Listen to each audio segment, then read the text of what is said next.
Para introducir un poco en el tema, existen al menos 1.200 especies vegetales en Argentina que tienen algún tipo de utilidad medicinal.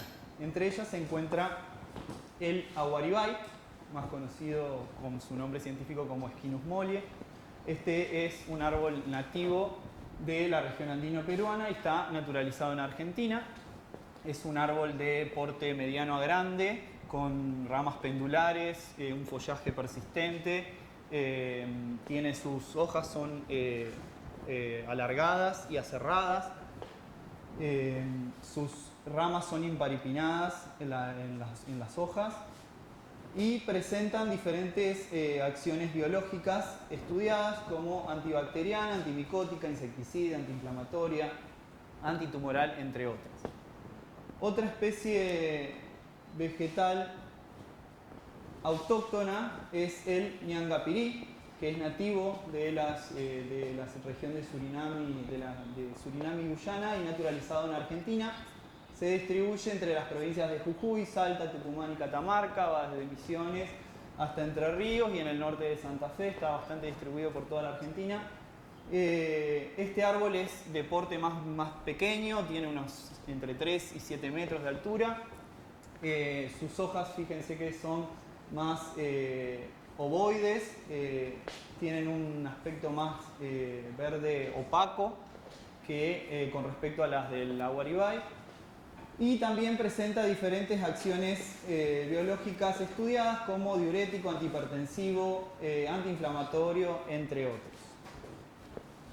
Esta investigación surgió hace un tiempo ya en base a un concurso de alimentos. En el equipo de trabajo surgió la idea de presentar la formulación de un té en base a estas especies vegetales autóctonas para que sea soluble, que sea té en polvo, de disolución instantánea, tanto en agua fría como en agua caliente, y la idea era aromatizarlo con limón y naranja, de origen natural también, tratar de que el producto sea lo más natural posible y de disolución rápida, con excelentes propiedades antioxidantes. Para ello, el procesado del acondicionamiento de la materia prima fue la recolección de las hojas de los árboles del aguaribay y ñangapirí, presentes en el complejo de la Agencia de Extensión Rural de Ángel Gallardo. Se seleccionaron, se lavaron y se orearon al sol. Luego se realizó un secado en horno convector a 60 grados durante 3 horas. Esto fue estandarizado mediante un estudio previo. Se analizó la actividad antioxidante que mantenían las hojas a esta temperatura, a diferentes temperaturas y tiempo de secado. Luego se realizó la molienda en un molinillo y el almacenamiento hasta su posterior uso. Para el caso del limón y la naranja también se recolectaron los frutos, se lavaron, se seleccionaron, se retiró el flavedo, que es la cáscara sin la parte blanca, ¿sí?, del interior. Se realizó un secado en la estufa, también a 60 grados, pero por 24 horas.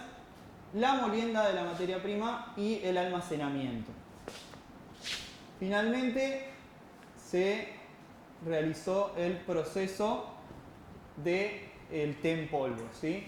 Se pesaron la materia prima, se pesó, se realizó una extracción sólido-líquido, más específicamente una infusión, ¿sí?, a una temperatura y tiempo también determinados previamente por un estudio previo, que se analizó nuevamente la actividad, si se mantenía la actividad antioxidante, a qué temperatura era la más óptima.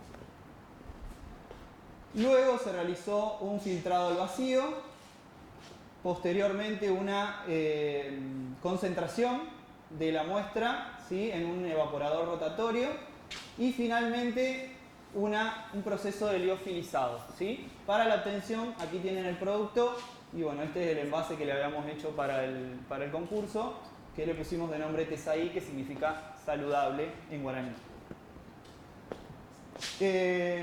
Una vez que obtuvimos este producto, lo que notamos fue que se obtenía muy poco rendimiento. Imagínense que de 1 litro de té, al liofilizarlo nos quedaban aproximadamente menos de 10 gramos de el té en polvo. Entonces, pensando en un escalado industrial, se pensó en la posibilidad de realizar un secado en spray del producto. Pero tuvimos el problema en que, como se dieron cuenta, tiene muy baja cantidad de sólidos totales y había que concentrarlo mucho al producto para poder obtener una cantidad considerable. Además de que el equipo que pudimos conseguir para el secado en spray era un equipo bastante grande, que se necesitaba demasiada cantidad de producto para poder secarlo y obtener una buena cantidad. Entonces lo que se pensó fue en el agregado de maltodextrina, sacrificando la naturalidad que traía el producto anteriormente.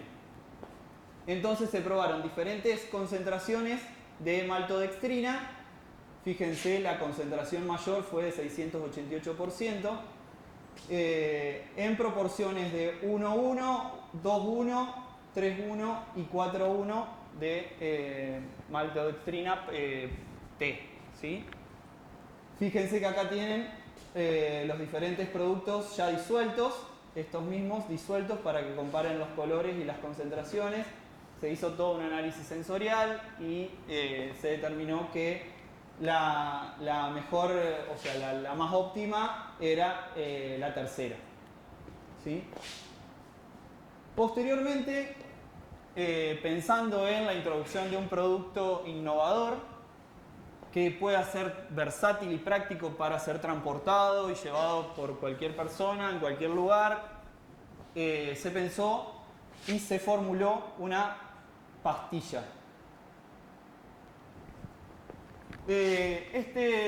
Esta pastilla se realizó mediante una empresa que realiza insumos veterinarios. Lamentablemente no pudimos nosotros estar presentes en el proceso, pero nos contaron que lo hicieron con el agregado obviamente de excipientes para hacerlo efervescente y que de esta manera pueda disolverse completamente en cuestión de unos minutos. De esta manera seguimos con para hacer una comparación de la actividad antioxidante, que era lo que principalmente buscábamos en este producto. Se realizó mediante la prueba del DPPH, en la que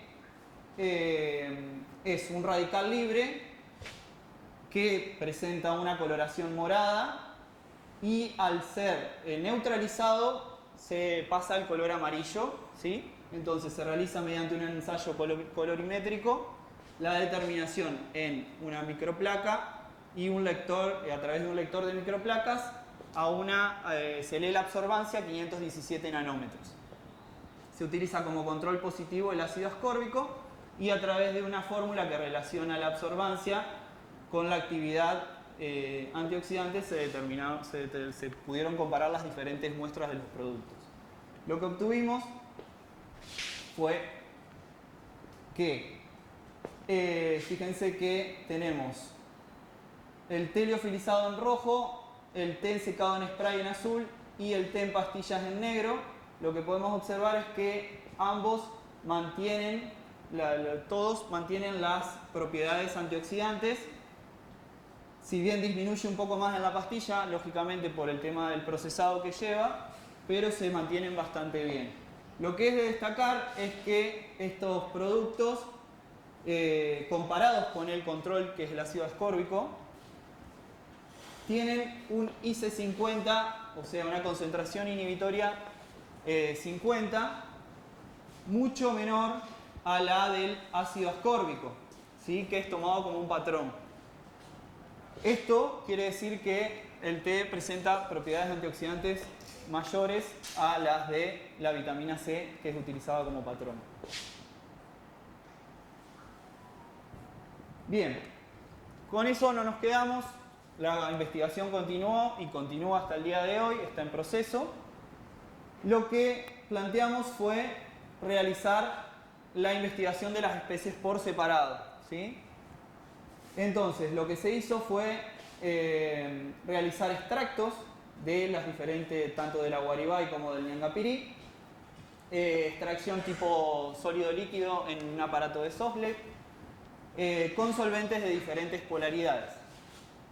Y se comenzó como solvente extractor agua y mezclas de agua-etanol 50-50, etanol acetato de etilo hexano y hexano, para poder realizar un barrido de polaridades en los diferentes compuestos. De esta manera realizamos también se determinó la actividad antioxidante. Fíjense que de este lado tienen al Aguaribay, los extractos de Aguaribay, y de este lado los extractos de Ñangapirí. Lo que podemos observar es que los extractos más polares, es decir, los de agua, etanol y etanol acetato de etilo, presentaron mayor actividad antioxidante y IC50 menores a los extractos menos polares. Lo que, fíjense que para los dos casos pasa lo mismo, lo que determina que obviamente los compuestos polares que tienen estas especies vegetales son los que arrastran mayor cantidad de compuestos con actividad antioxidante. También comparado con el ácido ascórbico se pueden ver que los IC50 son mucho menores. Fíjense que acá está en negro el ácido ascórbico y los IC50 de estos extractos son mucho menores. Luego, con la incorporación al equipo de trabajo de la doctora Carla Teglia, que trabaja en el laboratorio de quimiometría y química analítica de la Facultad de Bioquímica, se pensó en realizar un análisis de perfil cromatográfico de los diferentes extractos. Se realizó un HPLC con arreglo de diodos y fluorescencia y se obtuvieron los diferentes perfiles cromatográficos. De este lado tienen los de... No, perdón. Estos son los de Aguaribay. Ya después les voy a mostrar los de Ñangapirí. Y lo que se hizo es comparar, primero optimizar el sistema cromatográfico para extraer la mayor cantidad de compuestos y poder visualizar la mayor cantidad de picos y la resolución de los mismos. Para ello se tomaron como fases móviles dos diferentes, una que contenía agua con acetonitrilo y la otra con agua y metanol. De este lado tienen el agua acetonitrilo y de este lado agua metanol.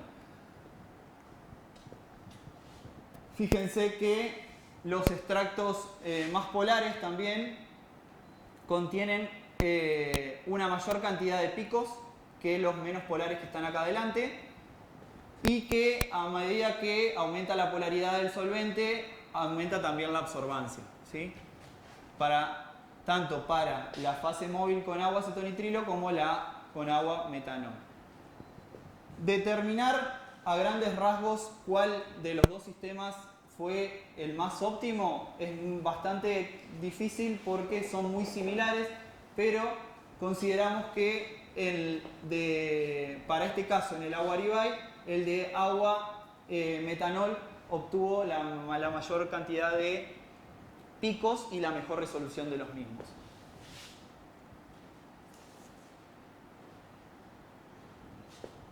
Este es el caso del Ñangapirí, se realizó lo mismo y se obtuvo también que los extractos de polaridad intermedia, en realidad, fueron el de acetato de etilo etanol y el de agua etanol, los que pudieron recuperar la mayor cantidad de picos y la mejor resolución de los mismos. Y también se pudo observar que el solvente de corrida agua-metanol se permitió una mejor resolución de los picos en este caso, aunque las diferencias no fueron tan marcadas. Además, se realizó una prueba con el agregado de ácido trifluoroacético al 0,1% en la fase de agua, y se probaron los diferentes extractos, el de menor polaridad, o sea, el de los acuosos y los hexánicos, para ver si el agregado de TFA mejoraba o no la resolución de los picos pero lo que se obtuvo fue que no hubo mejoras con el agregado, por lo que podemos prescindir directamente del agregado de ácido trifluoroacético. Bien. Este tipo de extracciones convencionales son ampliamente conocidas, llevan años y años, pero sabemos que traen un montón de desventajas, como por ejemplo el uso de grandes cantidades de volúmenes de solventes orgánicos, elevado consumo energético. Imagínense que para hacer este tipo de extracciones se utilizaba 210 mililitros en el aparato de Sovlet que contábamos en el laboratorio, y el ciclo extractivo se realizaba por 4 horas, ¿sí? Entonces lo que se pensó fue en tratar de mejorar esto y aportar nuestro granito de arena a la química verde, que está muy en auge últimamente, por lo que planteamos la idea de realizar microextracciones, ¿sí? Entonces, de esta manera lo que se hace es reducir de 210 mililitros, por ejemplo, a menos de 5 mililitros, y lo que buscamos fue tratar de que eso mantenga tanto los compuestos, el perfil cromatográfico, como las propiedades de los compuestos extraídos. De esta manera, lo que se hizo fue pesar 1 gramo de muestra y agregar la misma batería de solventes orgánicos anteriores, pero en un volumen de 5 mililitros. Realizar una agitación con Vortex por 5 minutos. Una sonicación, ¿sí?, por 20 minutos. Y luego un filtrado para obtener el extracto, ¿sí? De acá pasamos de tener entonces 210 mililitros de solventes orgánicos a tener solamente 5. Esto se secó y se liofilizó.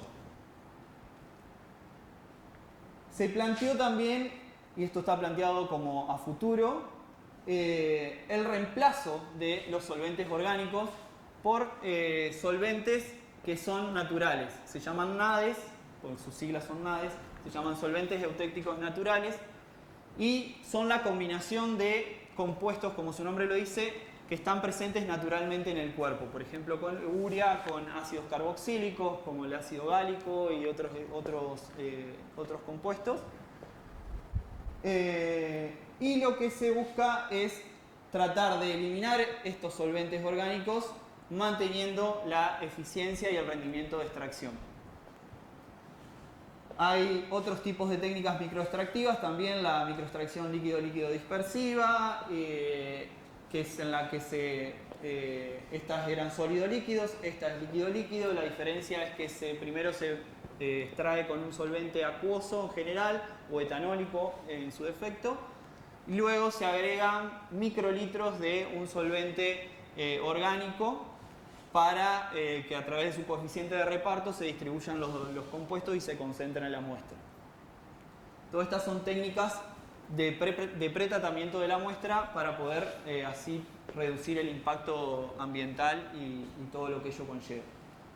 También está planteado para un futuro de esta investigación la caracterización, el fraccionamiento, el aislamiento y la purificación de los extractos obtenidos y la realización de distintos ensayos inhibitorios frente a actividades, por ejemplo, diabetogénicas, como inhibidores de las alfa-amilasa, alfa-glucosidasa y amiloglucosidasa, actividad anticolinesterásica como inhibidores para las enzimas acetilcolinesterasa y butililcolinesterasa, entre otras actividades biológicas.